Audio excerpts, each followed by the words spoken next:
ભાઈ બજેટની અંદર બધા કામો મુકાયેલા છે। જે મારા વિસ્તારની વાત કરું, મારા વિસ્તારની અંદર સૌથી પહેલાં મારી જે એક રજૂઆત હતી તો મેં કમિશનરશ્રીને લેટર આપ્યો, સ્ટેન્ડિંગ ચેરમેનશ્રીને બી આપેલો છે, અમારા પ્રમુખશ્રીને બી આપ્યો, પાર્ટી પ્રમુખશ્રીને બી આપેલો છે।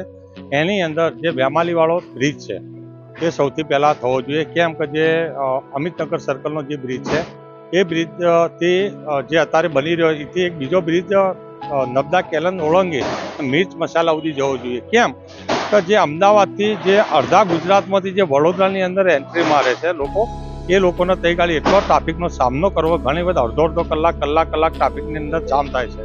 તો એક તો એ મારી રજૂઆત હતી। બીજી, જે અમારે ડેનેજની જે એક મેઇન ડેનેજની લાઈન છે કે જે અડધા વિસ્તારનું નિઝામપુરા એપીએસ પમ્પિંગ સ્ટેશન છે એની અંદર જે ડેનેજનું પાણી જતું એ ડેનેજ ગ્રેવિટી લાઈન નાખવાની એક મારી રજૂઆત છે કે એ નાખવાથી જે અત્યારે ગટર ચોક થાય છે, ગંદા પાણીની જે સમસ્યા છે તો એનું એક નિરાકરણ આવશે।